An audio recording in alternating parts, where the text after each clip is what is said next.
Hello students, in today's session we will start our halogen family P block की। ठीक है, हम लोगों ने नाइट्रोजन फैमिली कंप्लीट कर ली है, we have already completed oxygen family. ठीक है, now we are starting in today's session P block का हैलोजन फैमिली। और एज सच मैंने आपको पहले भी बोला था कि क्या बोला था,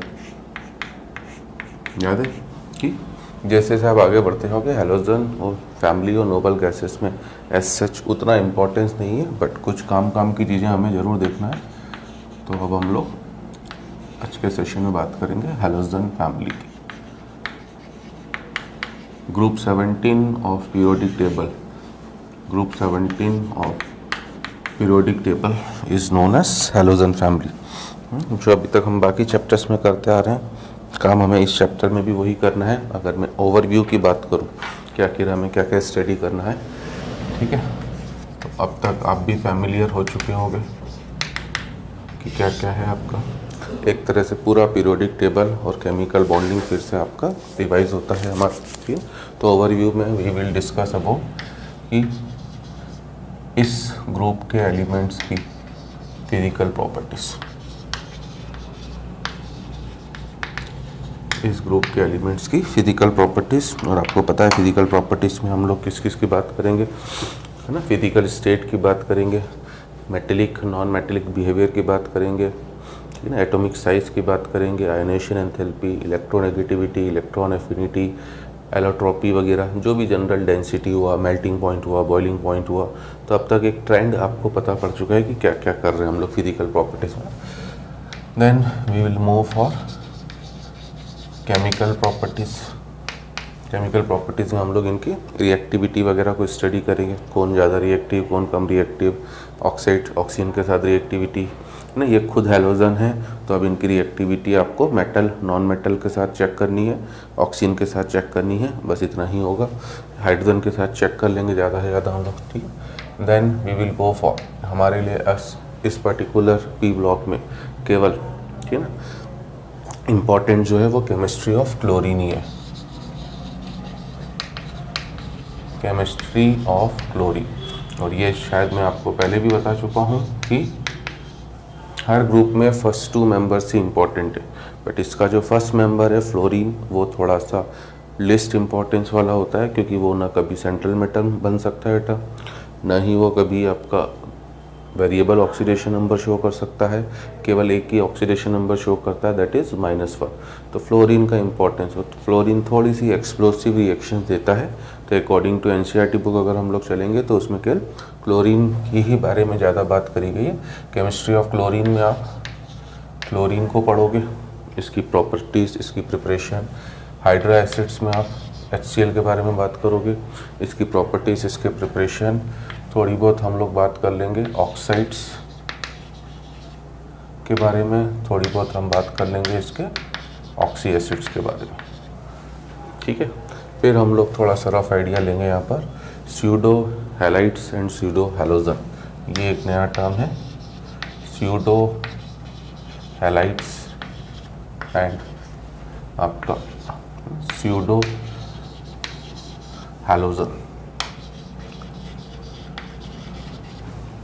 ठीक है, और lastly we will talk about inter halogen compounds. Lastly we will talk about inter halogen compounds. आपको याद हो मैंने शायद लास्ट सेशन मतलब दैट इज़ ग्रुप 16 को जब हमने स्टार्ट करा था ऑक्सीजन फैमिली को, तब भी मैंने बोला था कि केमिकल बॉन्डिंग में जो स्टेरिक नंबर 5, 6, 7 वाले केस थे उनमें मेजरली आपको फास्फोरस, सल्फर और हैलोजन के कंपाउंड्स और जिनॉन के कंपाउंड्स ही मिल रहे थे। और इंटर हैलोजन कंपाउंड का मीनिंग क्या है आपका, IF3, ICl3, IF7, IF5, BrF5, इस तरह के कंपाउंड जिनमें दोनों हैलोजन हो, ठीक है, उनकी भी बात हम लोग, उनका हाइड्रोलिसिस, उनकी मेथड ऑफ प्रिपरेशन, कौन कौन से कंपाउंड्स एग्जिस्ट करते हैं, इतना हमें इस चैप्टर में बात करना है। ठीक, this is the overview of chapter कि इतनी चीज़ों की हमें इस चैप्टर में बात करनी है। सिंपल ही है काफ़ी, ज़्यादा डेप्थ में तो है ना एंडलेस हो जाएगा, फिर काम की चीज़ें कि हमें आइडिया रहें। तो let us start our session with इनकी फिजिकल प्रॉपर्टीज़ के साथ। फिजिकल प्रॉपर्टीज, ठीक है, एक एक करके जो जो इम्पोर्टेंट फिजिकल प्रॉपर्टीज हैं उनकी बात करें। सबसे पहले बात करें बेटा, मान लीजिए एटोमिसिटी की। तो अभी तक जो पिछले ग्रुप्स आ रहे थे हमारे, है ना, उनमें एटोमिसिटी थोड़ी सी अलग अलग थी। बोरॉन की अगर आप बात कर रहे हो जैसे, तो बोरॉन आपका 5 क्रिस्टलाइन फॉर्म में पाया जा रहा था, मतलब 5 फॉर्म्स में पाया जा रहा था। आउट ऑफ 5 4 क्रिस्टलाइन फॉर्म थे which consist of B12 units, और एक आपका एमॉर्फस फॉर्म था। कार्बन के खूब सारे एलोट्रॉप्स थे, diamond, graphite, fullerene, Buckminster fullerene जिसे हमने बोला था, ठीक है। नाइट्रोजन के खैर एलोट्रॉप तो नहीं थे, बट फॉस्फोरस के काफ़ी सारे एलोट्रॉप थे, ब्लैक था, रेड था, वाइट था आपका, ठीक है। ऑक्सीजन के एलोट्रॉप्स तो नहीं थे, ठीक है ना, इनफैक्ट O3 बोल सकते हैं, O2 एंड O3 आइसोटॉप्स थे, ठीक है। सल्फर के तो काफ़ी ज़्यादा एलोट्रॉप्स थे, और एटोमिसिटी भी सबकी अलग अलग थी ना, nitrogen diatomic, phosphorus tetra atomic, ठीक है, oxygen diatomic, sulphur octa atomic. But इस ग्रुप में हम लोग अगर बात करें एटोमिसिटी की, तो all are diatomic, all are diatomic, सबके सब डाया एटोमिक है, ठीक है। F2 fluorine, chlorine, bromine, Br2 और I2, ठीक है। अब अगर आप इनकी बात करोगे सेकेंड फिजिकल स्टेट की, तो फिजिकल स्टेट भी थोड़ा थोड़ा चेंज हो रहा है बेटा, जैसा ग्रुप है उसके अकॉर्डिंग बात करनी। फिजिकल स्टेट की बात करोगे तो F2 और Cl2 first 2 members are gas. ये एक इम्पॉर्टेंट पॉइंट है, क्योंकि स्टूडेंट नॉर्मली, है ना, पता तो होता है बेटा, but slip of mind, absence of mind, कभी एग्जाम में वो गड़बड़ कर देता है जल्दबाजी में कि सबको वो गैस ले लेता है, जबकि फर्स्ट 2 गैस है आपका। Br2 जो है उसकी फिजिकल स्टेट है लिक्विड, और इनका हमें थर्मोकेमिस्ट्री में काफ़ी ज़्यादा ध्यान रखना पड़ता है, क्योंकि थर्मोकेमिस्ट्री, थर्मोडायनेमिक्स में जब आप केमिकल रिएक्शंस लिखते हो तो आपको हमेशा उनके डेल्टा Ng की ज़रूरत पड़ती है, और डेल्टा Ng का मतलब होता है change in number of moles of gaseous product minus gaseous reacted, ठीक है ना। तब फिजिकल स्टेट का ध्यान रखना काफ़ी इम्पोर्टेंस हो जाता है। ये लिक्विड है और ये सॉलिड है। इनफैक्ट मैं आपको एक और एग्जांपल दूं कि गैशियस स्टेट चैप्टर में जैसे मैं कॉमनली एग्जांपल्स कराता हूँ बच्चों को, है ना, एक कंटेनर में फ्लोरीन, क्लोरीन, ब्रोमीन, आयोडीन सबके डाल दिए, सबका मास दे दिया। मैं उनसे बोलता हूँ calculate the total pressure exerted in the container, और वो उसमें PV = nRT लगाते हैं, जिसमें वो नंबर ऑफ मोल्स में चारों के नंबर मोल्स कैलकुलेट करके रख देते हैं, जो गलत हो जाएगा। तो इसलिए कई जगह आपको, है ना, पता तो होता है बेटा, बट एब्सेंस ऑफ माइंड की वजह से आप गड़बड़ कर देते हैं, भूल जाते हैं कि फिजिकल स्टेट वाइज ब्रोमीन और आयोडीन, ब्रोमीन लिक्विड है, आयोडीन सॉफ्ट सॉलिड है। What is the reason behind that, ठीक है ना। On moving down the group, on moving down the group, हमें पता है नीचे जाने पर क्या होगा, नीचे जाने पर on moving down the group, है ना, van der Waals force of attraction increases. इन सभी में van der Waals force of attraction है, किसी में भी कोई एच बॉन्ड वगैरह नहीं है ना। एच बॉन्ड HF में होगा बेटा, एच बॉन्ड के लिए हाइड्रोजन होना जरूरी है, तो ये कन्फ्यूजन मत रखिएगा। On moving down the group van der Waals force of attraction increases, है ना, ड्यू टू इंक्रीज इन, किसके वजह से, molar mass, due to increase in molar mass, ठीक है। Hence physical state changes. Board वाले स्टूडेंट्स के लिए ना विथ रीज़न उन्हें पता होना चाहिए, क्योंकि लिखना पड़ सकता है ड्यू टू विच आपका फिजिकल स्टेट चेंज हो रही है, ठीक है। क्योंकि मोलर मास आपका van der Waals force of attraction 2 चीज़ों के ऊपर डिपेंड करता है, एक तो मोलर मास के ऊपर, van der Waals force of attraction is directly proportional to molar mass, और secondly it is directly proportional to surface area.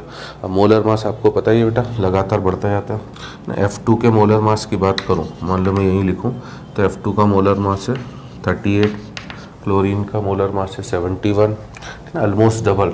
फिर इसका फिर से ऑलमोस्ट डबल, Br2 का मोलर मास है 160, ठीक है। आयोडीन के लिए ऑलमोस्ट डबल तो नहीं बोले, बट हाँ 1.5 गुना तो तब भी है, इनफैक्ट ज़्यादा है, मोर देन 1.5 टाइम। 160 का जो 1.5 टाइम होगा वो 240 होगा। तो एक लार्ज इंक्रीज इन मोलर मास आने की वजह से वॉन्डरवॉल फोर्स ऑफ अट्रैक्शन काफ़ी ज़्यादा बढ़ जाता है और उसके बढ़ने की वजह से यहाँ पर आपकी फिजिकल स्टेट भी चेंज होती है। ये पॉइंट आपके लिए इम्पॉर्टेंट है, ध्यान रखना है, ठीक है। थर्ड प्रॉपर्टी की बात करें बेटा ना, तो first is atomicity, second is physical state, ठीक, थर्ड इज एलोट्रॉपी। तो इन मामलों में ये ग्रुप थोड़ा सा अच्छा है, कुछ मामलों में अलग भी है, कुछ मामलों में अच्छा भी। एलोट्रॉपी कि इस पर्टिकुलर ग्रुप के कोई भी एलिमेंट एलोट्रॉपी को शो नहीं करता है, ठीक है ना। तो none of the element of this group, none of the element of this group, कोई सा भी एलिमेंट, चाहे वो फ्लोरीन हो, क्लोरीन हो, ब्रोमीन हो, आयोडीन हो, none of the element of this group shows allotropy, ठीक है। कोई भी एलिमेंट आपका एलोट्रॉपी को शो नहीं करता है। चलिए अगले पॉइंट की तरफ बढ़े, ठीक है। ये फर्स्ट 3 पॉइंट हो गए बेटा। नेक्स्ट पॉइंट की तरफ अगर हम लोग बढ़ते हैं, फोर्थ प्रॉपर्टी जो है इनका, है ना, metallic non metallic behaviour, metallic non metallic behaviour. छोटे छोटे से पॉइंट है बेटा। जब अब लास्ट 2 ही ग्रुप बाकी हैं, हेलोजन और नोबल गैसेस। हेलोजन तो चालू हो गया आपका, है ना। नोबल गैस में तो और भी काफ़ी कम है, केवल जिनॉन के 3 कंपाउंड्स के बारे में बात करनी रहेगी बस, थोड़ी सी प्रॉपर्टीज देखने के बाद, ठीक है। तो एज सच वहाँ पे ज़्यादा कंपाउंड्स है ही नहीं, जिनॉन के ही वेल नोन कंपाउंड है। मेटेलिक और नॉन मेटेलिक बिहेवियर होता है ना, इस ग्रुप में एज सच तो कोई मेटल नहीं है ना, बस बोलेंगे ज़रूरी है कि metallic character increases down the group. मैं 85 वाली को अभी मान के नहीं चल रहा हूँ, metallic character increases down the group. तो वो एस्टेटिन जो है वो मेटल है, बाकी अदरवाइज इस ग्रुप में सभी नॉन मेटल है। तो इंस्टेड ऑफ सेइंग कि metallic character increases down the group, हमें बोलना चाहिए कायदे से, है ना, कि नॉन मेटेलिक कैरेक्टर। मैं फुल फॉर्म नहीं लिख रहा हूँ, शॉर्टकट में लिख दे रहा हूँ, NMC, non metallic character decreases down the group, ठीक है। Non metallic character decreases down the group. तो बेसिकली यहाँ पे जो 5 हैं बेटा, कौन से 5 एलिमेंट्स हैं, हम बात केवल फर्स्ट 4 की कर रहे हैं, बट एक्चुअली यहाँ पर, है ना, 5 मेंबर्स हैं, फ्लोरीन, क्लोरीन, ब्रोमीन, आयोडीन और एस्टेटिन, 80, है ना। फिर न्यूमोनिक्स जो हमने याद रखने के लिए लिखा था वो था, फिर कल बाहर आई आंटी, है ना, फिर कल बाहर आई आंटी, ठीक है ना। तो समझ रहे हो ना, फिर कल बाहर आई आंटी का मतलब बालकनी में कभी आप देख के ताड़ते हो या जो भी करते हो एट्सेट्रा एट्सेट्रा, वो आपके ऊपर है। तो उस पर आप अपने गाने के फॉर्म में बोल सकते हो, फिर कल बाहर आई आंटी, ठीक है। तो मैं ये कह रहा था कि ये 5 हैं एलिमेंट, इन सभी में एक्चुअली फर्स्ट 4 तो अगर हम लोग बोलें तो नॉन मेटल ही है। फ्लोरीन भी नॉन मेटल, क्लोरीन भी नॉन मेटल, ब्रोमीन भी, आयोडीन भी, एस्टेटिन में मेटेलिक कैरेक्टर है। लास्ट 2 में, है ना, आयोडीन में हल्का सा मेटेलिक कैरेक्टर पाया जाता है, आयोडीन में हल्का सा मेटेलिक कैरेक्टर, क्योंकि आयोडीन कैटायन बनाता है। और लास्ट वाली तो ये मेटल ही है आपकी, है ना। बट इन जनरल बोलने के लिए हम लोग चारों को, है ना, क्योंकि ये पाया जाता है ना, रेयरली लिख लो भले, in general they all are non metal. और इसलिए यहाँ पर करेक्ट वर्डिंग के फॉर्म में हमें ये बोलना चाहिए कि नॉन मेटेलिक कैरेक्टर कम होते जा रहा है। सबसे ज़्यादा नॉन मेटेलिक कैरेक्टर फ्लोरीन में है, फिर आपका नॉन मेटेलिक कैरेक्टर क्लोरीन में, फिर ब्रोमीन में, फिर आयोडीन में, ठीक है। 5th पॉइंट की बात करें बेटा हम लोग, इलेक्ट्रॉनिक कॉन्फ़िगरेशन,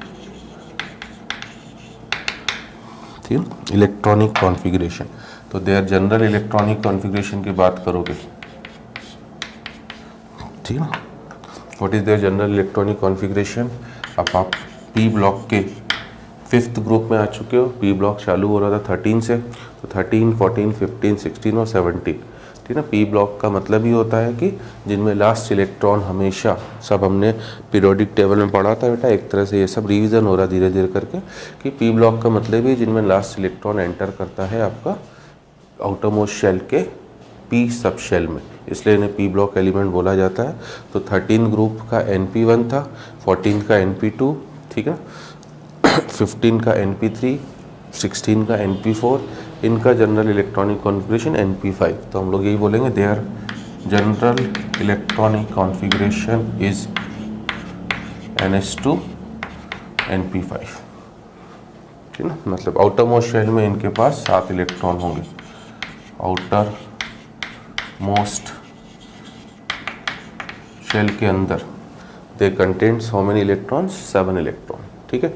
अब जैसे बाकी ग्रुप्स में बात करी थी बेटा, मैजिक नंबर, एलिमेंट, ठीक है, एटॉमिक नंबर, और फिफ्थ कॉलम अगर मैं बना दूं इनका इलेक्ट्रॉनिक कॉन्फ़िगरेशन। तो एलिमेंट आपके पास फिर कल, बाहर, आई, आंटी। और मैजिक नंबर की बात करोगे तो इनकी मैजिक नंबर 8, 18, 18 और 32 है ना। What was the purpose of magic number, जो हमने समझी तो पीरियोडिक टेबल में बेटा, उससे आप हर ग्रुप को पूरी इफेक्टिवली समझ सकते हो। Atomic number of fluorine is 9, oxygen का 8 था। एटलीस्ट बार बार एडवाइस यही करी जाती है बेटा कि फर्स्ट 20 एलिमेंट्स का एटॉमिक नंबर आपको विथ सिंबल विथ नेम याद होने चाहिए। तो अभी तो हम 9 तक ही चल रहे हैं, अगर ये याद है, अब मैजिक नंबर याद है, तो क्लोरीन का एटॉमिक नंबर 9 + 8 17 है ना। ब्रोमीन का एटॉमिक नंबर 9 + 8 17 बोल रहा हूँ, बट लिख 18 रहा हूँ, ठीक है। अब 17 में 18 जोड़ा आपने तो 35, फिर आपने 18 जोड़ा तो 43, और फाइनली आपने 32 जोड़ा तो ये हो जाएगा आपका, am I doing something wrong, yes, 53, और फिर 32 जोड़ा आपने तो 85। क्लियर, ठीक। अब इलेक्ट्रॉनिक कॉन्फ़िगरेशन की बात करोगे तो फ्लोरीन का इलेक्ट्रॉनिक कॉन्फ़िगरेशन है ना, इनसे पहले की नोबल गैस, अब इनके बाद ही बस नोबल गैस आती है। तो सेकेंड पीरियड से पहले की नोबल गैस हीलियम, ठीक है ना।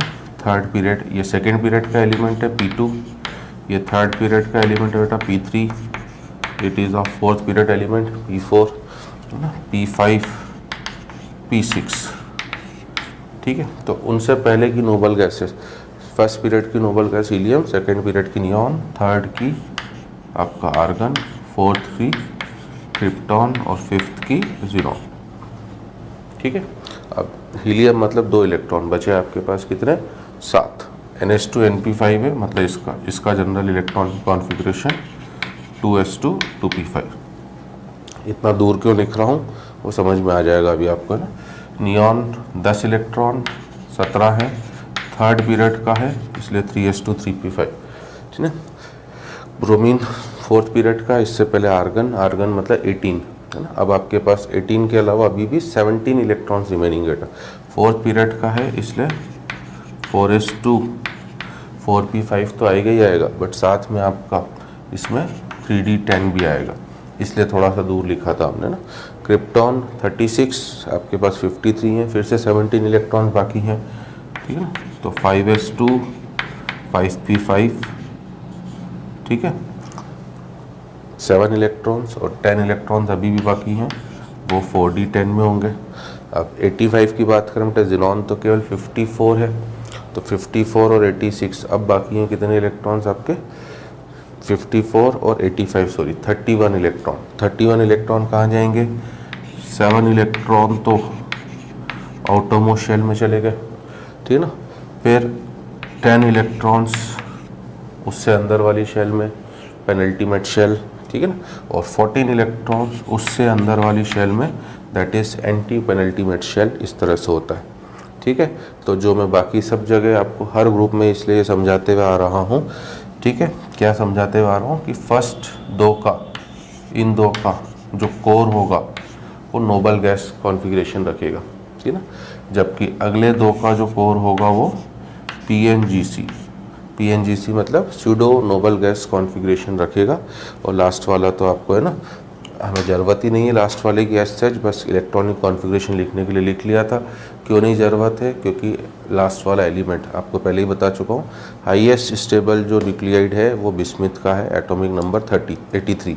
उसके बाद के सब एलिमेंट्स 84 पोलोनियम जो ऑक्सीजन फैमिली में आया था, 85 स्टेटिन, 86 जो नोबल गैसेस में आएगा रेडॉन आपका, 87 फ्रेंशियम एस ब्लॉक में आपको याद हो एल्कली मेटल में हमने बात नहीं करी थी उसकी, 88 आपका रेडियम एल्काइन अर्थ मेटल में हमने उसकी भी बात नहीं करी थी, 89 इज़ एक्टिनाइट, और 90 से तो लेकर पूरा आपका 90 से लेकर 103 तक जो 14 एलिमेंट्स हैं जिसे एक्टिनाइट सीरीज़ बोलते हैं, जिसको याद रखने का गाना वाना कोड मैंने आपको समझा दिया था पीरियोडिक टेबल में ही, ठीक है ना। वो सब के सब एलिमेंट्स आपके रेडियो एक्टिव होते हैं ना। 90 थोरियम का होता है, 91 प्लूटोनियम का होता है, 92 यूरेनियम का होता है, 93 नेपच्यूनियम का होता है।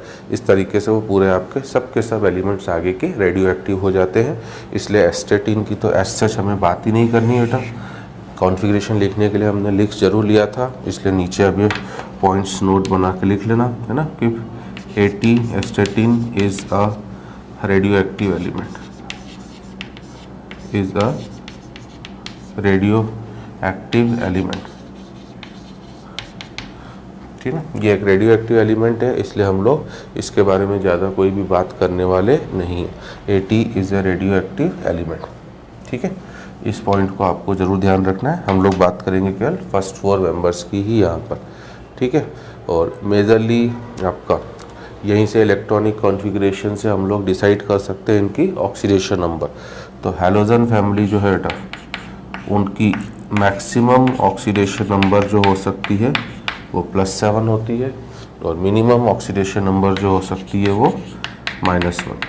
तो ये हमने लिखा ही इसलिए है ताकि आप ऑक्सीडेशन नंबर से कंफर्टेबल हो जाओ, ठीक है ना। इनकी मिनिमम -1 क्यों है? Already they are having 7 electrons in their valence shell, और अगर उन्होंने 1 इलेक्ट्रॉन गेन कर लिया तो उससे उनका ऑक्टेट कंप्लीट हो जाएगा, इसलिए मिनिमम ऑक्सीडेशन नंबर -1 है।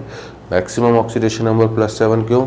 ये चाहे तो ये सातों इलेक्ट्रॉन है ना शेयर कर सकते हैं, बी केयरफुल है ना, लूज़ मत बोलना, क्योंकि बार बार मैं बोल चुका हूँ 3 से ज़्यादा इलेक्ट्रॉन का एनर्जेटिकली लूज़ कराना पॉसिबल नहीं है।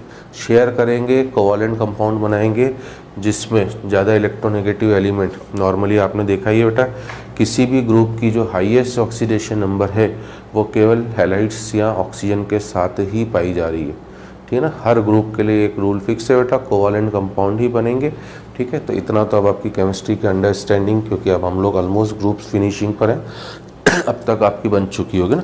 मैक्सिमम वाला कोई भी कंपाउंड होगा, है ना, अगर किसी कंपाउंड में हैलोजन अपनी मैक्सिमम ऑक्सीडेशन नंबर में है तो वो हमेशा काम करेगा आपका किसकी तरह?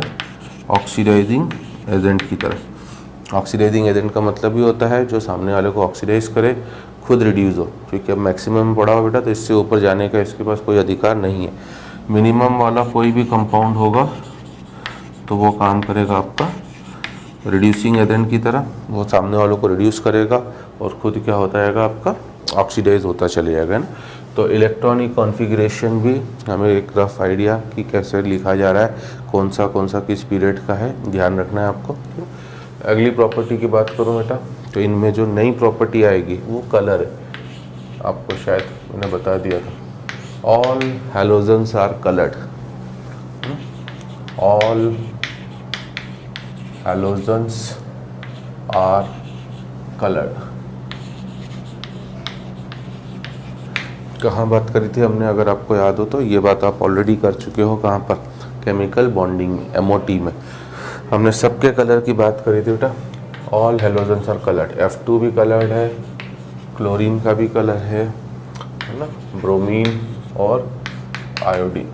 क्या क्या कलर थे अगर आपको याद हो, ठीक है। आयोडीन F2 का जो कलर था वो पेल येलो गैस थी,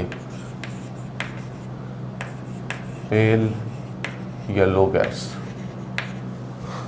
ठीक है। आयोडीन, क्लोरीन के लिए बात करें बेटा, ग्रीनिश येलो गैस, ठीक है ना। जो मार्कर अवेलेबल है, मतलब मार्कर से मीनिंग मेरा चॉक, वो कलर में वैसे ही दिखा दे रहा हूँ ना, वो येलो कलर का है, ये ग्रीनिश येलो गैस है आपका। ब्रोमीन है, अब इसका अवेलेबल नहीं है बेटा, है ना। तो Br2 जो है आपका आयोडीन का अवेलेबल है। आयोडीन होता है वॉयलेट सॉलिड, वॉयलेट सॉलिड।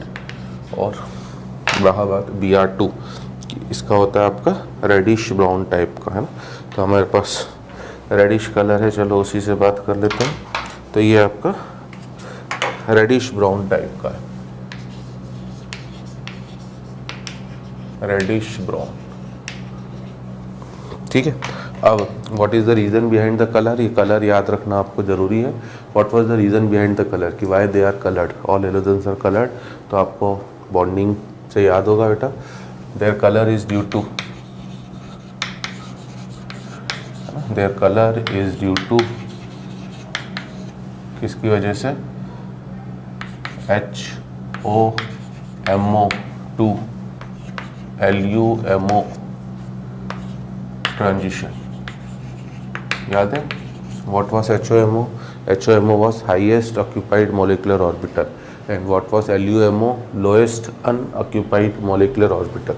तो HOMO का मतलब था हमारा, it was highest occupied molecular orbital, highest occupied molecular orbital। और LUMO का मीनिंग था आपका लोएस्ट, LUMO का मतलब था हमारा लोएस्ट अनऑक्यूपाइड मोलिकुलर ऑर्बिटल। हाँ, ये जरूर बात है कि MOT जो हमने बात करी थी बेटा, तो हम लोग MOT केवल फर्स्ट 20 इलेक्ट्रॉन्स के लिए ही बात करते हैं ना। उसमें फ्लोरीन 18 इलेक्ट्रॉन वाला इंक्लूडेड है, बट क्लोरीन ब्रोमीन आयोडीन की बात हमने वहाँ नहीं करी थी। बट ये पॉइंट मैं वहीं आपको समझा चुका था कि फ्लोरीन के जो लास्ट इलेक्ट्रॉन है बेटा ना, वो है आपका π*2px और π*2py में। इसका आखिरी जो ऑर्बिटल है वो खाली है। अगर मैं शॉर्टकट में लिख दूँ σ1s2 है ना, सबसे पहले σ1s आता है, फिर σ*1s, फिर σ2s, देन σ*2s, ठीक है। और फ्लोरीन के लिए पहले आएगा π2px, सॉरी पहले आएगा आपका σ2pz, क्योंकि इनमें sp मिक्सिंग नहीं होती है, हो सकता है आप थोड़ा सा भूल गए हो, σ2pz। फिर आता है π2px equals to π2py, then आता है हमारा π*2px equals to π*2py and finally σ*2pz, ठीक है। तो अब अगर आप 18 इलेक्ट्रॉन वाला लिखोगे बेटा, तो 2 इलेक्ट्रॉन इसमें इंक्रीजिंग ऑर्डर ऑफ एनर्जी में Aufbau rule, Hund rule, Pauli's rule को फॉलो करते हुए जाता है ना। MOT अगर थोड़ा सा पुराना भूल गए हो तो 2 मिनट में रिवाइज कराऊँ कि MOT में भी बाकी सभी इलेक्ट्रॉनिक कॉन्फ़िगरेशन लिखने के रूल्स, हाँ इनका इलेक्ट्रॉनिक कॉन्फ़िगरेशन एक्सपेरिमेंटली डिटरमाइन करा जाता है, बट इलेक्ट्रॉन फिलिंग का ऑर्डर है ना, ये एक्सपेरिमेंटली डिटरमाइंड है, क्योंकि 14 से पहले वालों के लिए आपको पता होगा इन दोनों का ऑर्डर इंटरचेंज होता है।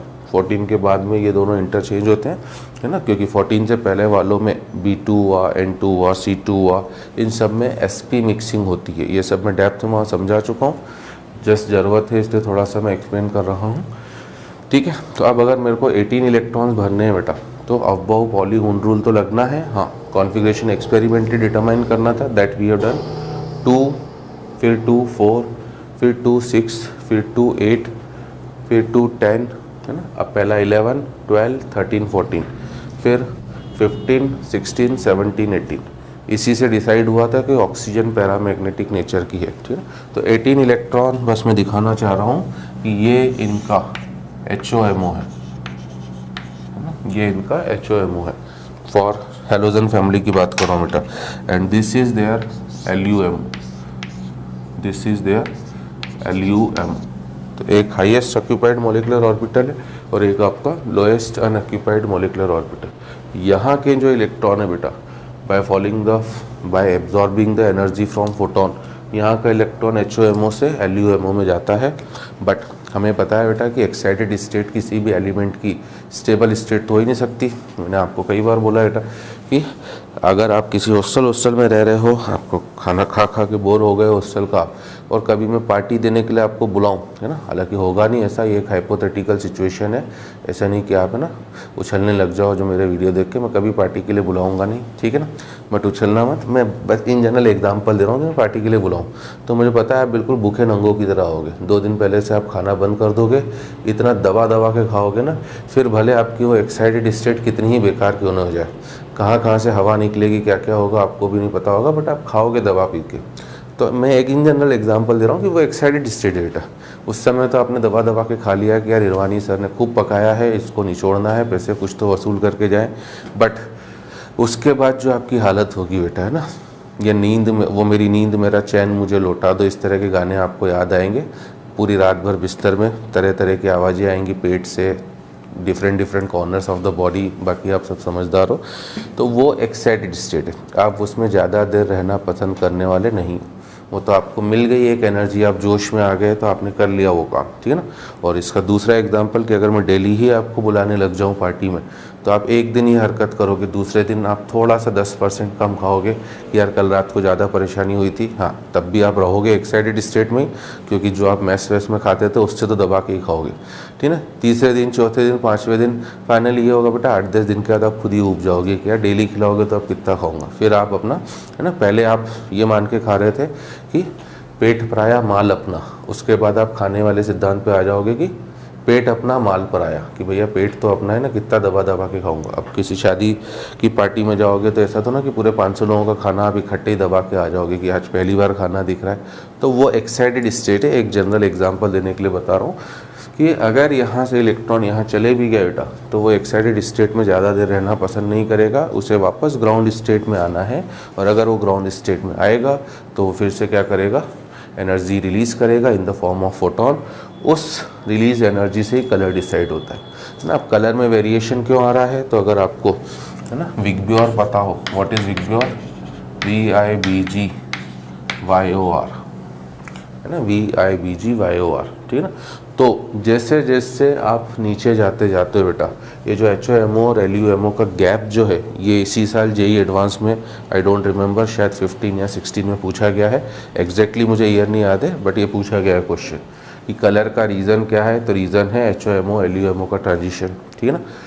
और दूसरा कि अलग अलग क्यों है, तो जैसे जैसे नीचे जाते जाएंगे बेटा, ये HOMO और LUMO का गैप कम होता जाएगा, गैप कम होने से एक्साइट करने के लिए जो एनर्जी लगेगी वो कम होगी, इसलिए जो रिलीज एनर्जी होगी वो ज़्यादा, क्योंकि कलर में आपको शायद पहले भी कई बार बोल चुका हूँ कि कलर हमेशा कॉम्प्लीमेंट्री प्रिंसिपल पे फॉलो करता है ना।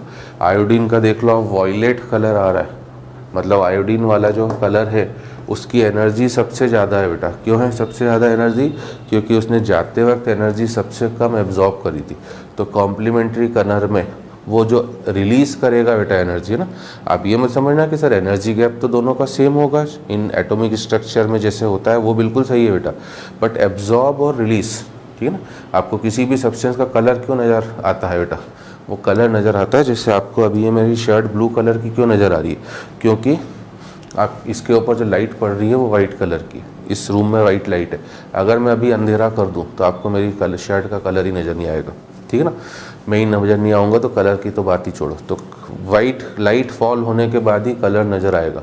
ये लाइट अगर मैं यहाँ पर रेड कलर की कर दूँ, है ना, तो आपको ये कलर अलग नज़र आएगा। तो कलर नज़र आने का रीज़न, आप लोग तो शायद ऑप्टिक्स भी पढ़ते हो बेटा, है ना, कैम फिजिक्स में सब कुछ समझाया गया होगा कि वो जो लाइट पड़ रही है उसमें से किसको एब्जॉर्ब कर रहा है और किसको एमिट कर रहा है, उससे कलर डिसाइड होता है। ट्रांजिशन वाली एनर्जी लेवल का मत बोलना।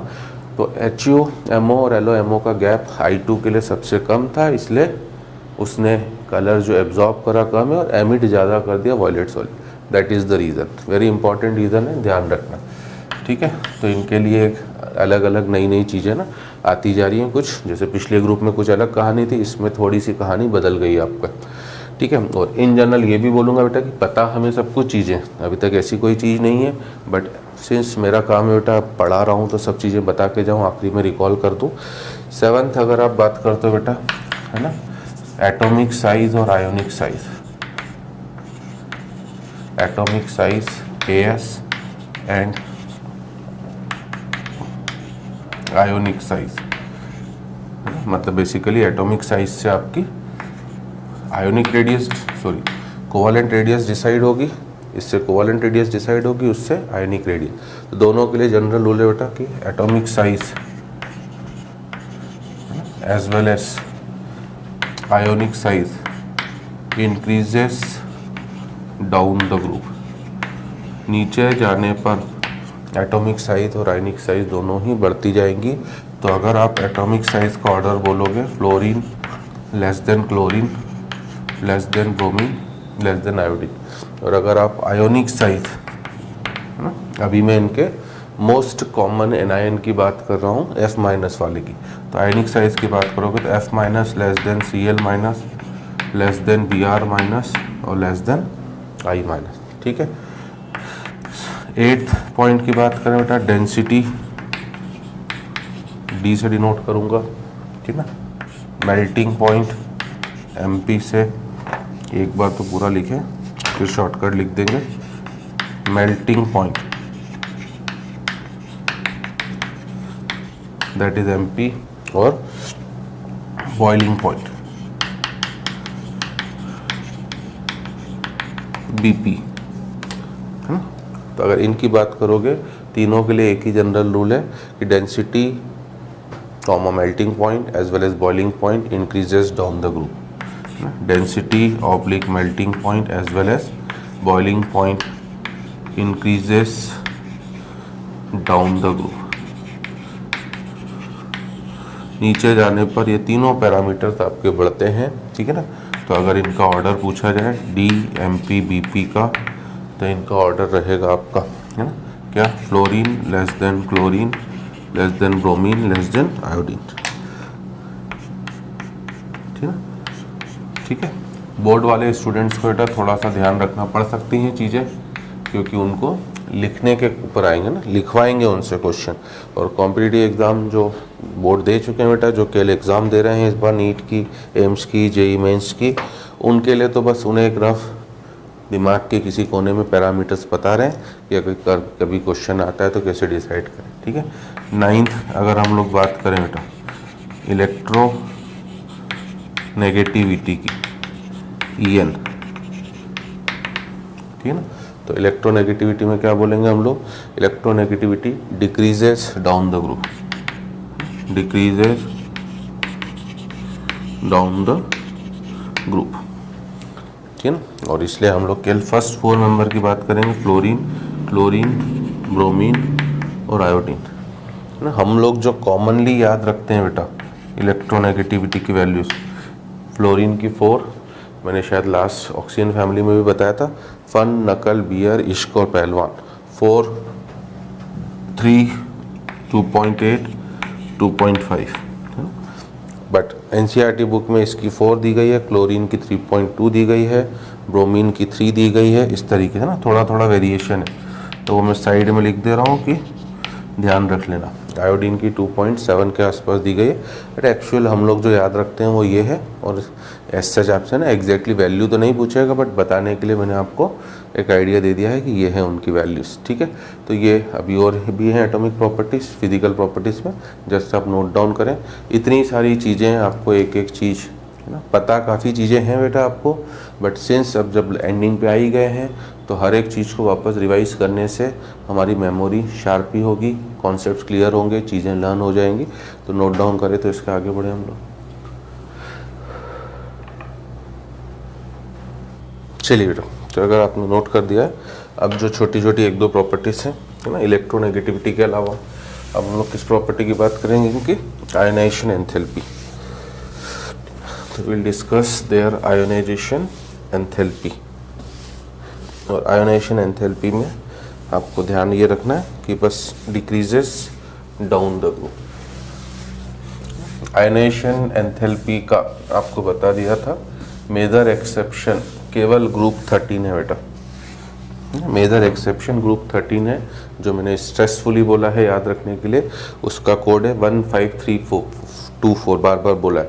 हाईएस्ट है फर्स्ट एलिमेंट की, फिर सेकंड हाईएस्ट 5वें एलिमेंट की, फिर तीसरा एलिमेंट, नॉर्मल पहले एलिमेंट लिख लो जिस ऑर्डर में होता है है ना, बेसन, आलू, गाजर, इनथेला, बोरॉन, एल्यूमिनियम, गैलियम, इंडियम और थेलियम। अब इसमें 1 हाईएस्ट है बोरॉन, सेकेंड हाईएस्ट है आपका 5वां एलिमेंट मतलब थेलियम, थर्ड हाईएस्ट है गैलियम की, फिर उस गैलियम के बाद एल्यूमिनियम और एल्यूमिनियम के बाद इंडियम। ठीक है ना, इनमें कोई एक्सेप्शन नहीं है। तो 10वां पॉइंट अगर हम लोग बात करें बेटा इनकी, इसकी आयोनाइजेशन एंथैल्पी,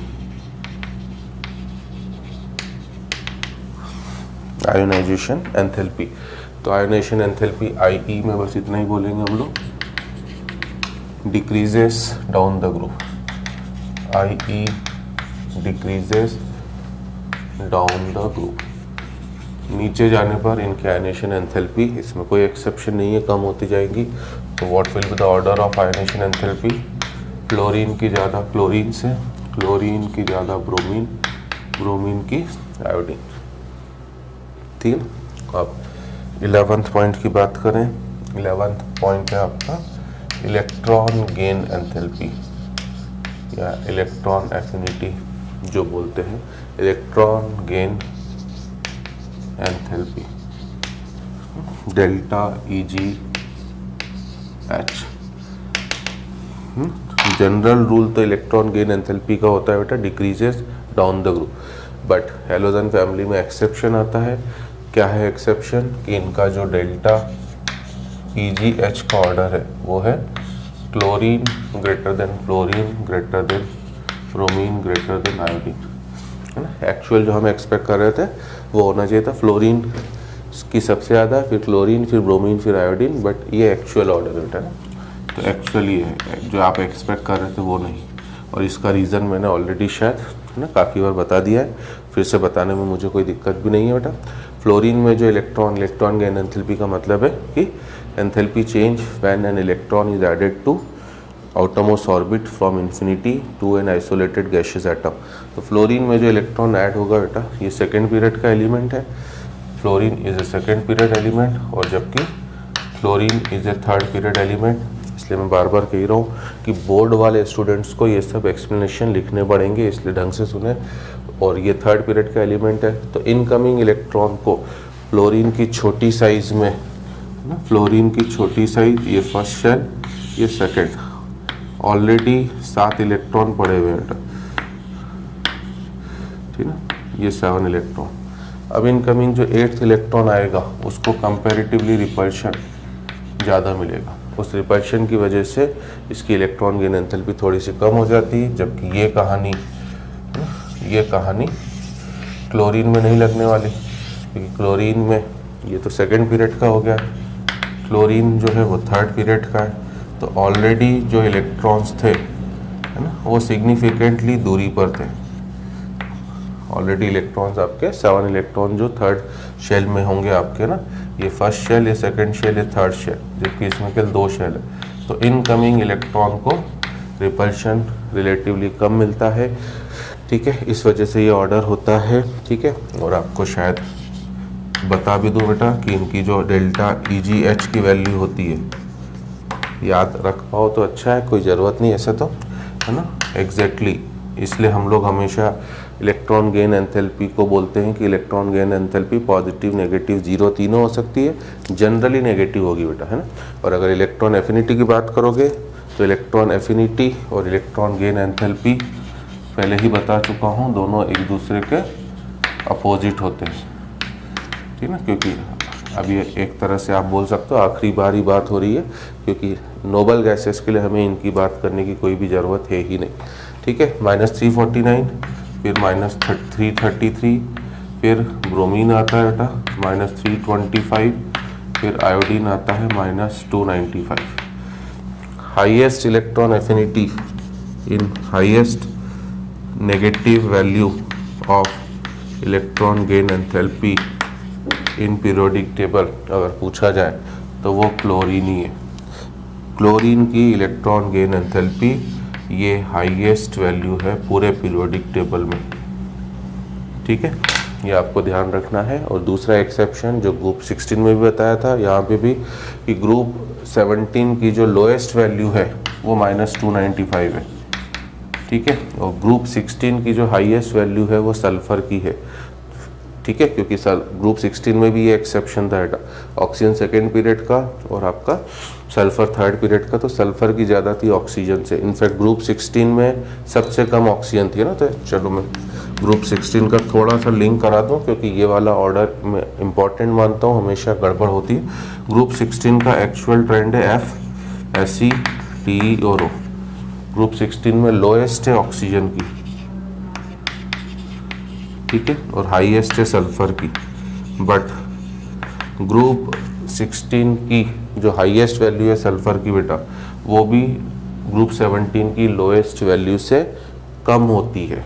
इन चीज़ों को, जो इम्पोर्टेंट चीज़ें हैं, वो कभी भी किसी भी फॉर्म में आपसे पूछ ले तो आपको ढंग से याद रखना ज़रूरी है, ठीक है।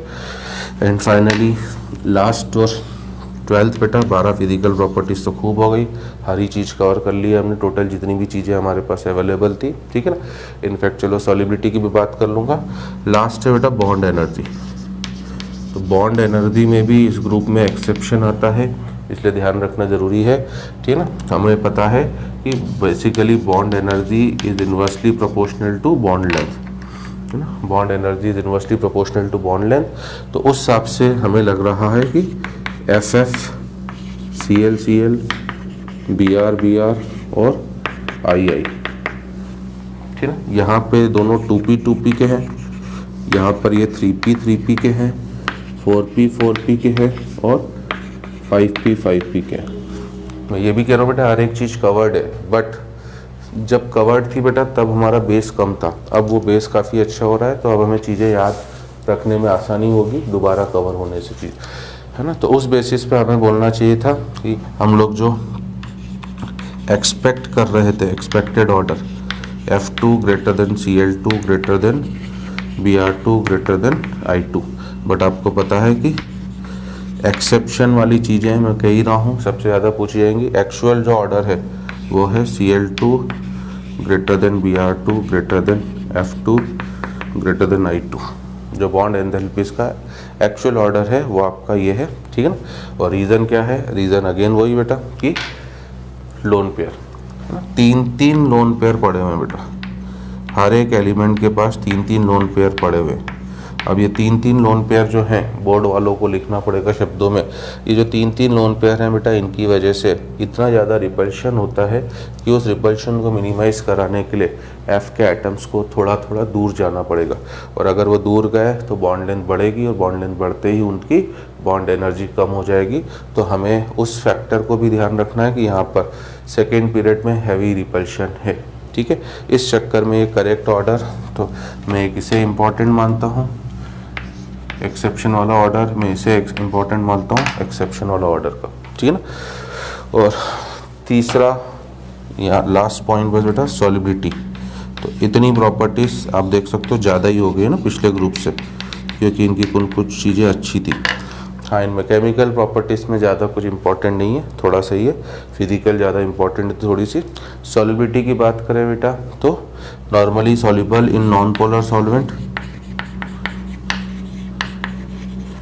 Normally soluble in non polar solvent, ठीक है ना, क्योंकि सब कोवैलेंट कंपाउंड्स हैं। F2 और Cl2 गैस होने की वजह से they can react with water, और वाटर में सॉल्युबल भी हो सकती हो, ठीक है ना। बट ब्रोमीन और iodine are sparingly soluble in water, इनकी सॉल्युबिलिटी काफ़ी कम है, but they are readily soluble in organic solvent. Bromine, iodine are readily soluble in organic solvents such as chloroform, ठीक है ना, कार्बन टेट्राक्लोराइड, ये टेस्ट के तौर पर यूज भी होता है। कार्बन डाइसल्फाइड, हाइड्रोकार्बन्स, ये टेस्ट के तौर पे यूज भी होता है टू गिव कलर्ड सॉल्यूशन। ये एक इम्पॉर्टेंट इनका टेस्ट भी है बेटा, ये एक इम्पॉर्टेंट इनका टेस्ट भी है ना। Chloroform, carbon tetrachloride, carbon disulphide, hydrocarbon, इनके सॉल्यूशन कलरलेस थे, ब्रोमीन आयोडीन उनमें डिजॉल्व होकर उन सॉल्यूशन को कलर्ड बना देती हैं। एक केस में आपको रेडिश ब्राउन कलर का सॉल्यूशन मिलेगा इन केस ऑफ ब्रोमीन, और इन केस ऑफ आयोडीन आपको वायलेट कलर का सॉल्यूशन मिलेगा। तो इतनी आपको फिजिकल प्रॉपर्टीज़ को ध्यान रखना है। ठीक, अब यहाँ पर क्या है, केमिकल प्रॉपर्टीज़ उतनी ज़्यादा इम्पोर्टेंट नहीं है। जो 2-3 चीज़ें हैं वो आपको ज़रूर मैं बता दूँ।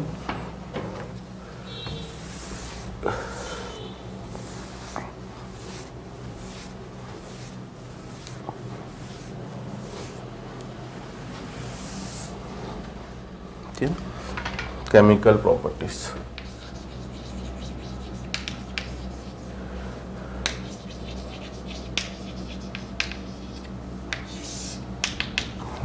केमिकल प्रॉपर्टीज में एज यूजुअल जो हम सबसे करते हैं है ना, oxidation state and trends in chemical reactivity. पहली प्रॉपर्टी हम हर जगह यही बात करते हैं, oxidation state and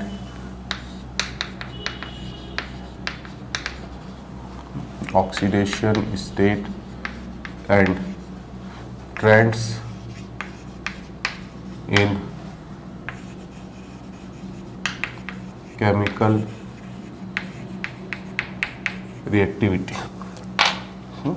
oxidation state and trends in chemical reactivity, तो मैंने अभी बता दिया बेटा, देयर मोस्ट कॉमन है ना, इनकी जो ऑक्सीडेशन स्टेट है वो वेरी कर सकती है, मैक्सिमम +7 मिनिमम -1।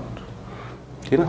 अब fluorine can show their most common oxidation state, बोल सकते हैं their most common oxidation state is -1 है ना। क्यों बोल रहे हैं इसे मोस्ट कॉमन, क्योंकि it is shown by all halogen. Most common तो वो होती है ना जो सब शो करे, it is shown by all halogen. ठीक है, सभी हेलोजन -1 ऑक्सीडेशन नंबर को तो शो करेंगे है ना, बट क्लोरीन, ब्रोमीन, आयोडीन जो है कैन शो कौन कौन सी, +1, +3, +5, +7, ठीक है ना। इनफैक्ट +4, +6 भी जो मोस्ट कॉमन है वो +1, +3, +5 और +7 है ना, और वो उनकी अलग अलग एक्साइटेड स्टेट्स में होंगे बेटा। क्लोरीन की अगर मैं बात करूं तो जनरल कॉन्फ़िगरेशन है 3s2 3p5, general configuration is 3s2 3p5। ठीक है, तो अगर उसने एक इलेक्ट्रॉन को गेन करा तो -1, एक इलेक्ट्रॉन को लूज करा तो +1। ठीक है, अब वो चाहे तो बेटा +3 भी शो कर सकता है, मतलब बॉन्ड बनाने की बात करूं तो क्लोरीन एक बॉन्ड भी बना सकता है, उसका 3D खाली था है ना, जो सबके लिए वैलिड है, क्लोरीन, ब्रोमीन, आयोडीन सबके लिए, मैं समझा क्लोरीन के लिए ये उसकी ग्राउंड स्टेट है। अगर वो फर्स्ट एक्साइटेड स्टेट में आया तो फर्स्ट एक्साइटेड स्टेट में आएगा तो क्या होगा,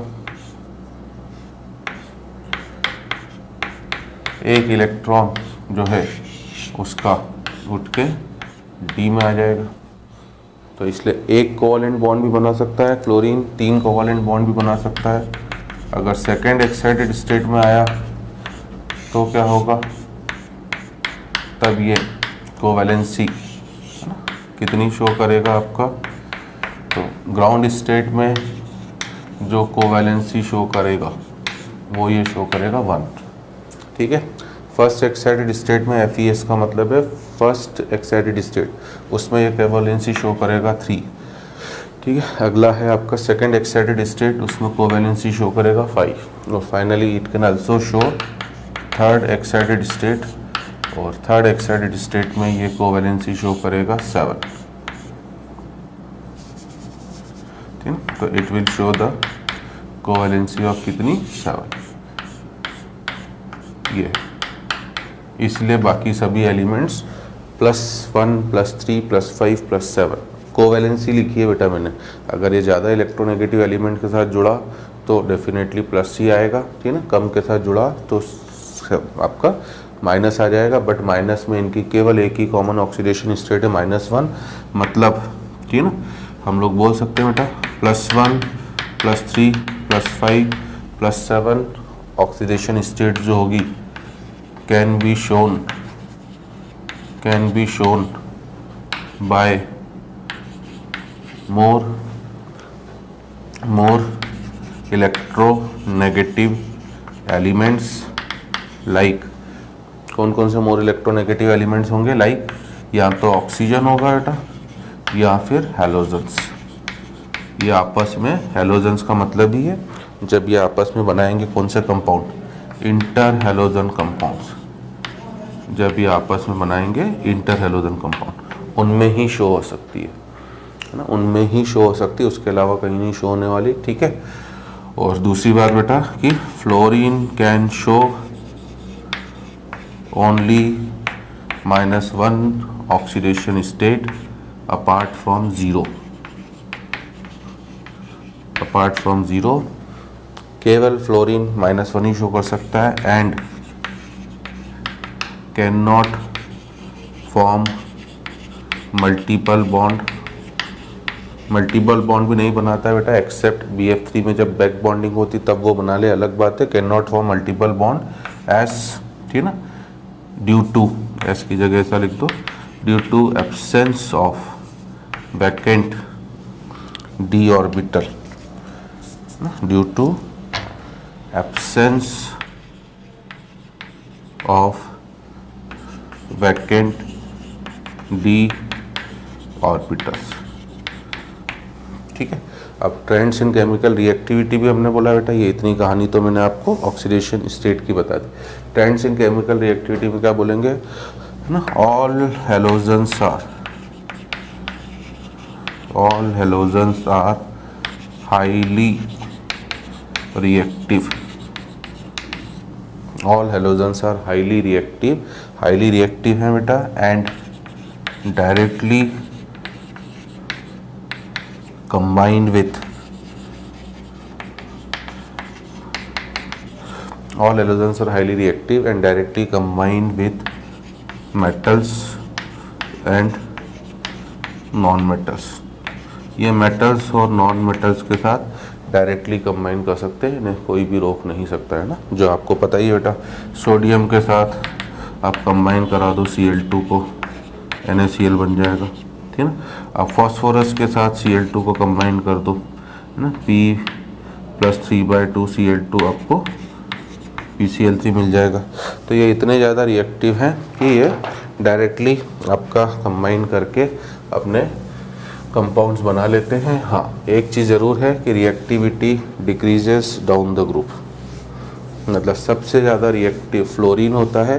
फ्लोरीन इतना ज़्यादा रिएक्टिव होता है बेटा कि सीधे आग लगा देता है, और इस वजह से फ्लोरीन को नॉर्मली हम लोग, है ना, फ्लोरिनेशन, आप हेलोजिनेशन ऑफ जब एल्केन्स, जो हाइड्रोकार्बन का मोस्ट इम्पॉर्टेंट पार्ट है, और मुझे उम्मीद है कि काफ़ी अच्छे ढंग से आपको क्लियर भी होगा, क्योंकि ऑलमोस्ट हर साल उसके ऊपर एक आधा क्वेश्चन फंस ही जाता है आपका, ठीक है ना। उसमें आप क्लोरीनेशन तो सबसे ज़्यादा तो आप क्लोरीनेशन ही कराते हो, आपको याद हो तो।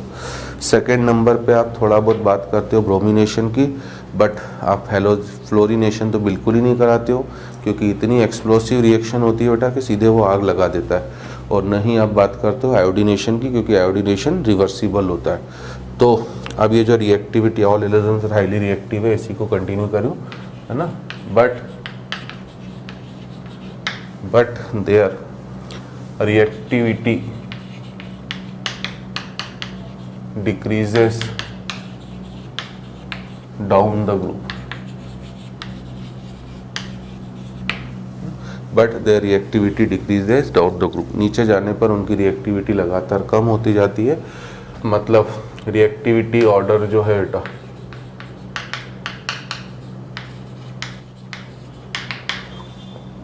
रिएक्टिविटी ऑर्डर जो है, लेट मी चेक करनी, take a new chop. Reactivity order है, सबसे ज़्यादा रिएक्टिविटी आपकी होगी किसकी, फ्लोरीन की। रिएक्टिविटी ऑर्डर इस सबसे ज़्यादा फ्लोरीन, फिर क्लोरीन, फिर ब्रोमीन और फिर iodine. This is the reactivity order, है ना। अब इनके इनफैक्ट मैं आपसे एडवाइस दूंगा बेटा एक अच्छी कहानी समझाने जा रहा हूँ। Standard reduction potential, standard reduction potential SRP, standard reduction potential SRP। अब इसमें क्या अच्छी कहानी समझाने जा रहा हूँ कि आपको पता होगा, मैंने बार बार बोला है कि इलेक्ट्रोकेमिकल सीरीज में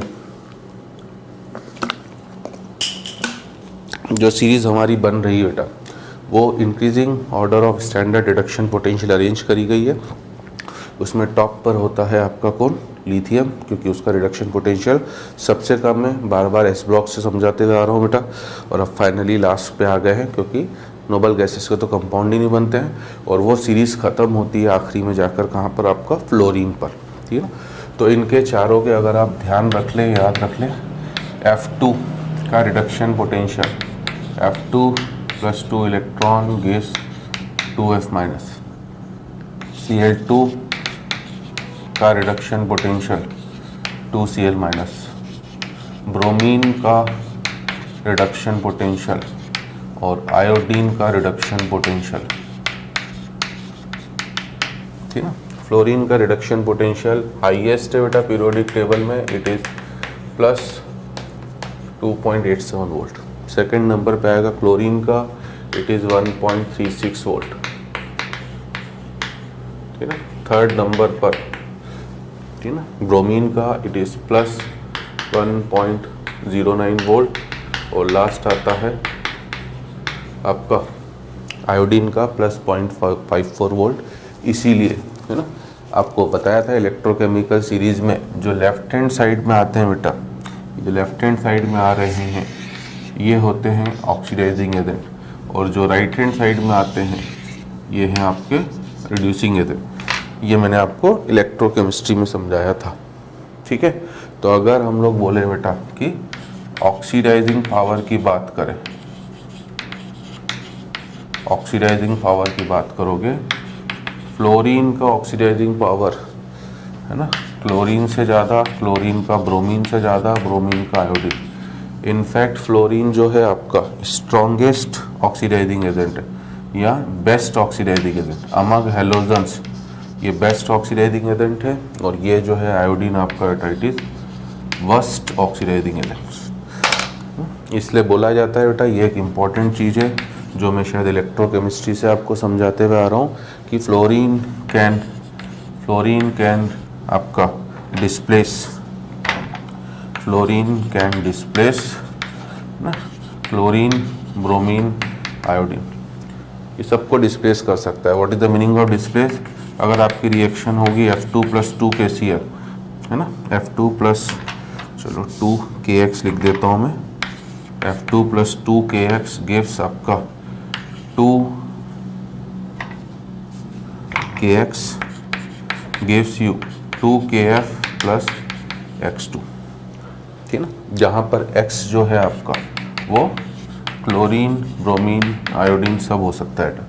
बट क्लोरीन जो है बेटा, क्लोरीन कैन डिस्प्लेस या ऑक्सीडाइज, जो भी बोलो, BRI, वो फ्लोरीन को नहीं कर सकता बेटा, क्योंकि हम इलेक्ट्रोकेमिकल सीरीज से हमें पता है ऊपर वाला नीचे वालों को क्या करता है, रिड्यूस करता है। मेटल्स के लिए, नॉन मेटल्स में उल्टा होता है बेटा, नॉन मेटल्स में ऊपर वाला नीचे वालों को ऑक्सीडाइज करेगा और खुद रिड्यूस होगा, क्योंकि मेटल्स की ऑक्सीडाइज होने की टेंडेंसी ज़्यादा होती है और नॉन मेटल्स की रिड्यूस होने की टेंडेंसी ज़्यादा होती है।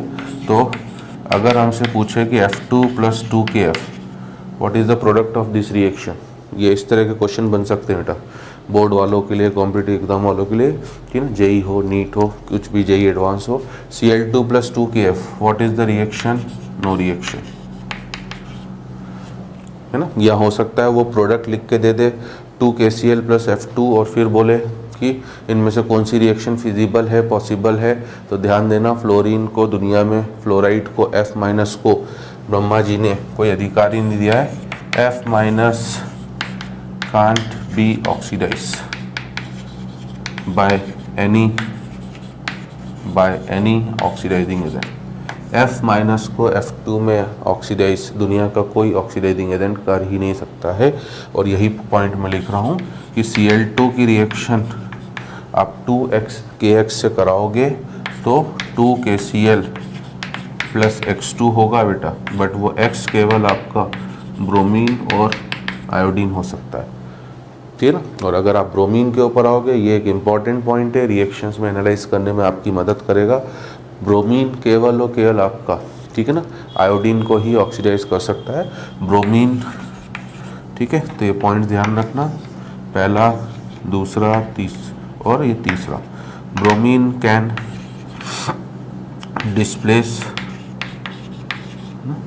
कैन डिस्प्लेस केवल आयोडीन, ठीक है। बट अब अगर आप रिड्यूसिंग पावर पे आ जाओगे, है ना, ये तो इनके ऑक्सीडाइजिंग पावर थे बेटा, मैंने इलेक्ट्रोकेमिस्ट्री से बताया, जिसका ये अच्छा होगा उसका ये बेकार होगा। तो इसलिए अगर आप रिड्यूसिंग पावर पर आओगे, इसलिए अगर आप रिड्यूसिंग पावर पर आओगे बेटा, तो रिड्यूसिंग पावर में iodide is the best reducing agent, जिसका ये गंदा है उसका ये अच्छा होगा, iodide is best reducing agent, ठीक है। तो हम लोग बोल सकते हैं it is best reducing agent और F minus worst reducing agent, है ना। ये इतना वर्स्ट रिड्यूसिंग एजेंट है बेटा कि ये कभी भी किसी को आपका रिड्यूस नहीं कर सकता है, मतलब ये खुद कभी भी ऑक्सीडाइज नहीं हो सकता है, F माइनस खुद कभी भी ऑक्सीडाइज नहीं हो सकता है। वेरी वेरी इंपॉर्टेंट नोट है, इसे ध्यान रखें, है ना। तो केमिकल प्रॉपर्टीज में इस तरह से सब कवर हो रहा है, ठीक है। जल्दी से नोट डाउन करें, एक दो प्रॉपर्टीज और है, मैं उनको एक्सप्लेन करूं। चलिए, है ना। अब नॉन मेटल मेटल्स के साथ तो बेटा हमने इतनी बार इनकी रिएक्शन देख ली है कि अलग से उसमें ज़्यादा बात करने की ज़रूरत नहीं है। एक जनरल ट्रेंड लिखा दिया है कि सभी रिएक्ट करेंगी नॉन मेटल और मेटल के साथ, और आपका रिएक्ट करके, ठीक है ना, अपने कंपाउंड्स बनाएंगे। मेन है रिएक्टिविटी, वो बता दिए। अब मैं इनके थोड़े से बात कर लेता हूँ बेटा, हेलोजन के ऑक्साइड्स की, वो थोड़ा सा एक सेशन हमारा 5-10 मिनट की चीज़ें इंपॉर्टेंट है उसमें, है ना, हेलोजन के ऑक्साइड्स और हाइड्राइड्स, और फिर केवल हमारा नेक्स्ट सेशन से केमिस्ट्री ऑफ क्लोरीन करेंगे और we will wind up this chapter. छोटा सा ही चैप्टर है ये तो। हाँ, क्या कह रहा था मैं आपसे, सेकंड प्रॉपर्टी, बस इनमें ज़्यादा कुछ नहीं। थर्ड हाइड्रोजन के साथ भी बता दूंगा, पहले हम लोग हेलोजन के ऑक्साइड्स देख लेते हैं। हेलोजन के ऑक्साइड्स, अब फ्लोरीन जो है बेटा, मैं सबसे पहले फ्लोरीन की बात करूं। फ्लोरीन केवल 2 ऑक्साइड बनाता है ना, fluorine form 2 oxide, forms only 2 oxides, है ना, 2 कंपाउंड्स। ऑक्साइड तो बोलना ही गलत है, शायद मैंने पहले भी आपको बता दिया है। क्यों गलत है ऑक्साइड बोलना? क्योंकि आप आईडी उसमें लगाते हो बेटा जो ज़्यादा इलेक्ट्रोनेगेटिव एलिमेंट हो। अगर फ्लोरीन ऑक्सीजन के साथ कंपाउंड बना रहा है तो मोर इलेक्ट्रोनेगेटिव आपका फ्लोरीन है, इसलिए उन्हें फ्लोराइड बोलना पड़ेगा।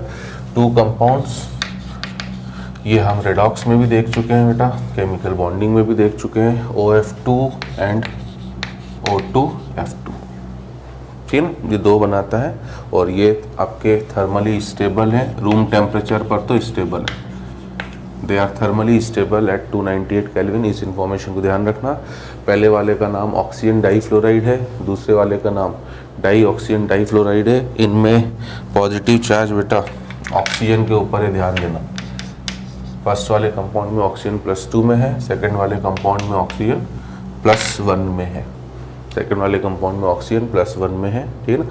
ये दोनों के दोनों स्ट्रॉन्ग, आपके both are strong fluorinating agent, है ना, क्योंकि ये both are strong FLUO fluorinating agent. What is the meaning of fluorinating agent? What is the meaning of fluorinating agent? कि ये भले रूम टेम्परेचर पे स्टेबल है बेटा, बट जिसको ज़रूरत होगी फ्लोरीन की, तो वो अपना फ्लोरीन इससे ले जा सकता है। फ्लोरिनेटिंग एजेंट का मतलब है जैसे क्लोरिनेटिंग एजेंट जो क्लोरीन में बदलता है, फ्लोरिनेटिंग एजेंट मतलब जो उन्हें फ्लोरीन में बदलेगा, मतलब किसी कंपाउंड को फ्लोरीन की ज़रूरत होगी तो ये उन्हें उठा के दे सकते हैं, है ना। बाकी सभी के लिए बात करें बेटा, क्योंकि बाकी सब एक कैटेगरी में आएंगे, क्लोरीन, ब्रोमीन और iodine, they form number of oxide, they form number of oxides. इनके तो खूब सारे ऑक्साइड्स बनते हैं बेटा, ठीक है ना, क्लोरीन के भी, ब्रोमीन के भी, आयोडीन के भी, ठीक है ना। They form number of oxides in which oxidation number ranges from +1 से लेकर +7। अब इनमें देखो, इनमें इन हैलोजेंस को मिल रहा है पॉजिटिव चार्ज, मतलब ऑक्सीजन को मिला है नेगेटिव चार्ज, क्योंकि फ्लोरीन के बाद सेकेंड मोस्ट इलेक्ट्रोनेगेटिव, अभी मैंने इनकी इलेक्ट्रोनेगेटिविटी आज के सेशन में लिखाई है। फ्लोरीन की 4, क्लोरीन की सीधे 3 लिखाई है बेटा, और ऑक्सीजन की 3.5, ब्रोमीन की तो 2.8 है, और आयोडीन की आपका 2.5। तो अब ज़्यादा आयोडीन है, ज़्यादा ऑक्सीजन इलेक्ट्रोनेगेटिव है, इसलिए ऑक्सीजन के ऊपर नेगेटिव, इन सब के ऊपर पॉजिटिव, ठीक है ना। अब स्टेबिलिटी ऑर्डर देखें तो combination of kinetic and thermodynamic factor leads to general decreasing order of stability of the oxides is, है ना, स्टेबिलिटी ऑर्डर। अब इसमें, ठीक है ना, स्टेबिलिटी ऑर्डर की बात करोगे तो स्टेबिलिटी ऑर्डर बेटा सबसे ज़्यादा स्टेबल है आयोडीन, फिर क्लोरीन, फिर ब्रोमीन। इसलिए मैंने एक जनरल स्टेटमेंट दिया है कि ये जो स्टेबिलिटी ऑर्डर है बेटा ऑक्साइड की स्टेबिलिटी का, इसमें दोनों चीज़ें एक साथ कवर्ड है, काइनेटिक फैक्टर भी और थर्मोडायनेमिक फैक्टर भी। आपको पता होगा, आप क्या पता होगा, है ना, कि आप ऑर्गेनिक केमिस्ट्री में भी 2 तरह के प्रोडक्ट की बात करते हो, काइनेटिकली स्टेबल प्रोडक्ट और थर्मोडायनेमिकली ना। हमने इलेक्ट्रोकेमिस्ट्री में भी थोड़ी सी बात करी थी इसकी, ठीक है, साथ ही साथ हम लोग थर्मोकेमिस्ट्री में भी बात करते हैं बेटा। तो ये बातें हर जगह आती, क्योंकि ना कोई एक फैक्टर, कोई एक ऑर्डर होना चाहिए बेटा, या तो Cl का सबसे कम होता, फिर Br का, फिर I का, या Cl का सबसे ज़्यादा, फिर Br, फिर I, ठीक है ना। तो अगर आप काइनेटिक्स के टर्म में देखोगे तो एक अलग ऑर्डर है, ठीक है, थर्मोडायनेमिक्स के टर्म में देखोगे तो एक अलग ऑर्डर है। दोनों के कॉम्बिनेशन से जो एक्चुअल ऑर्डर बनता है वो ये है, दोनों के कॉम्बिनेशन से जो एक्चुअल ऑर्डर बनता है वो है ICl-Br, और इस I फिर Cl फिर Br। इस पॉइंट को थोड़ा सा ध्यान रखें। और बाकी तो आपको पता ही बेटा कि क्लोरीन कौन कौन से ऑक्साइड्स बनाता है, हम बॉन्डिंग में कर ही चुके हैं, Cl2O, है ना, Cl2O3, ClO2, Cl2O5, ClO3, Cl2O7, +1 से लेकर, है ना, +1, +3, +4, फिर +2 का नॉन नहीं है, बाकी सब बनाता है, ठीक है ना, बाकी सब के सब बनाता है। इनमें से आपके, है ना, Cl2O फर्स्ट वाला, फिर आपका ClO2, ठीक है, फिर आपका Cl2O6 दैट इज ClO3, और Cl2O7। ये जो 4 हैं हमारे, they are highly reactive oxidising agent. This 4 are highly reactive oxidising agent,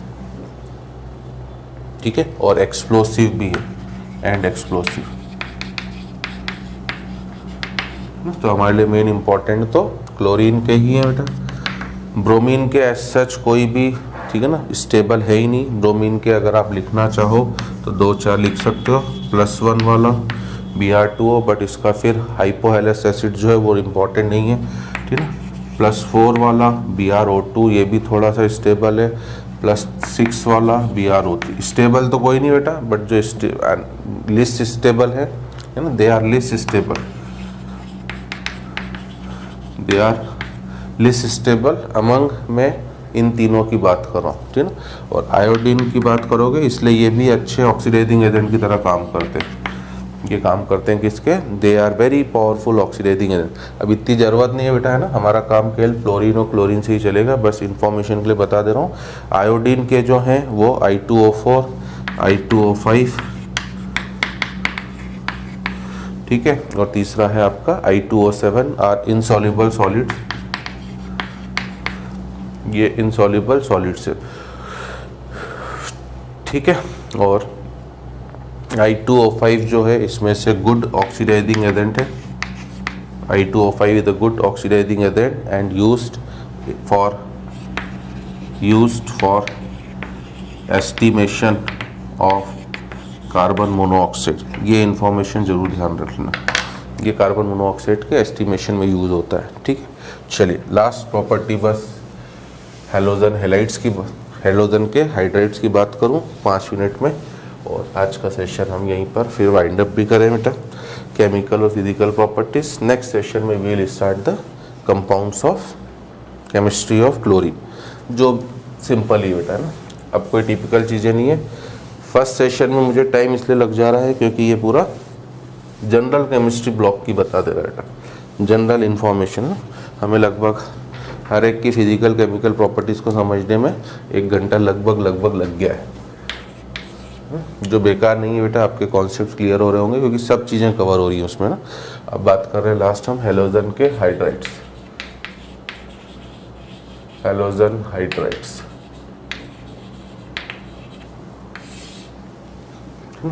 अब सब के सब H2 के साथ कंबाइन करके, है ना, अब कई केसेस में डायरेक्ट कॉम्बिनेशन नहीं होता है, बट मैं जनरल लिख रहा हूँ कि कंबाइन करके वो आपका HX बनाते हैं। X आपका जहाँ पर है ना, फ्लोरीन, क्लोरीन, ब्रोमीन और आयोडीन, थोड़ी थोड़ी कंडीशंस अलग है बट ये सब कंबाइन करते हैं। ठीक है, मतलब इनडायरेक्टली आपके पास HF है, HCl है, HBr है और HI, ये 4 आपके पास इनके हाइड्रा एसिड्स हैं। अब इनमें बेटा क्या क्या पूछा जा सकता है, एक तो बॉन्ड लेंथ पूछ सकता है, बॉन्ड लेंथ HX की, बॉन्ड लेंथ का क्या ऑर्डर होगा, डेफिनेटली है ना, ये second period, third, fourth, fifth, तो नीचे जाने पर हम लोग बोलेंगे कि बॉन्ड लेंथ जो है हमारी लगातार बढ़ती जाएगी। ठीक है, अगर एसिडिक कैरेक्टर पूछे बेटा इनमें से, एसिडिक कैरेक्टर पूछे तो जिसका बॉन्ड जितना बड़ा होगा बेटा उसका टूटना उतना ही आपके लिए क्या हो जाएगा, आसान। तो सबसे आसानी से टूटेगा यहाँ पर कौन, HI, तो इसलिए एसिडिक कैरेक्टर भी उसी में सबसे ज़्यादा, एसिडिक कैरेक्टर भी उसी में सबसे ज़्यादा, HI is most acidic. In fact ionic equilibrium से याद करो तो आयनिक इक्विलिब्रियम में हमने इन तीनों को, इसलिए मैं बार बार लिंक कराता हूँ बेटा, है ना, कि अगर आप मुझे फॉलो कर ही रहे हैं तो फिर आप मेरा फिजिकल भी फॉलो करते होंगे, और लिंक करवाने से कई जगह की चीज़ें आपको याद होती जाएंगी। कि हमने आयनिक इक्विलिब्रियम में केवल 6 स्ट्रॉन्ग एसिड लिखे थे। ठीक है, 3 oxy acids HClO4, H2SO4, HNO3 और 3 hydra acid HF, HCl, HI। तो ये तीनों तो स्ट्रॉन्ग है, बट इन तीनों में से भी अगर पूछे कि सबसे स्ट्रॉन्ग कौन है, सबसे स्ट्रॉन्ग आपका HI है ना। अगली चीज़ बेटा इनका रिड्यूसिंग नेचर पूछ सकता है। ठीक है, ऑल आर एक्सेप्ट HF को छोड़ के, all are good reducing agent, all are good reducing agent but except किसको छोड़ के, HF को। क्यों, क्योंकि अभी मैंने सामने ही इनफैक्ट लिखा हुआ है कि F- को तो कोई दुनिया में ऑक्सीडाइज कर ही नहीं सकता। यही कहानी जो यहाँ समझाइए बेटा, वही इनका रिड्यूसिंग कैरेक्टर का ऑर्डर होगा। HCl में रिड्यूसिंग कैरेक्टर सबसे कम, HBr में उससे ज़्यादा, HI में सबसे ज़्यादा। तो ये एक तरह से बेस्ट रिड्यूसिंग एजेंट है अमंग द फॉलोइंग। ठीक है, और HF में आपको पता ही होगा बेटा हाइड्रोजन बॉन्डिंग पाई जाती है, हाइड्रोजन बॉन्डिंग पाई जाती है। हमने क्वेश्चन करे भी थे केमिकल बॉन्डिंग में कि KHF2 एग्जिस्ट करता है but KHCl2 does not exist. याद है, क्योंकि हाइड्रोजन बॉन्डिंग की वजह से HF2- का बनना पॉसिबल है बट HCl2 का बनना पॉसिबल नहीं है। और मेल्टिंग पॉइंट और बॉइलिंग पॉइंट के ऑर्डर भी मैंने आपको वहीं लिखा दिए थे कि HF में हाइड्रोजन बॉन्डिंग की वजह से इसका बॉइलिंग पॉइंट और मेल्टिंग पॉइंट जो होगा वो ज़्यादा होता है, बट इनमें भी है ना हाईएस्ट नहीं होता है, तीसरे नंबर पर आ जाता है बेटा HCl, फिर HBr, फिर HF, फिर HI। ठीक है, तो दिस इज़ द आपका फिजिकल एंड केमिकल प्रॉपर्टीज़ का डिस्कशन। ठीक है, एक बार मैं फ्लो में चालू कर देता हूँ, मुझे टाइम पता ही नहीं पड़ता, मुझे लगता है ज़्यादा से ज़्यादा चीज़ें बता के जाऊँ आपको ताकि आपके कॉन्सेप्ट्स और क्लियर हो। तो I hope you have enjoyed today's session. ठीक है ना, जो फिजिकल और केमिकल प्रॉपर्टीज़ का था, जो बेस बनाने लायक था, हमें जनरल ट्रेंड्स पता पड़ गए। इन नेक्स्ट सेशन हम लोग क्लोरीन के कंपाउंड्स करेंगे और होपफुली थर्ड सेशन में तो ये चैप्टर फाइंड अप भी हो जाएगा। ठीक है, so we will meet in the next session. Till then good bye.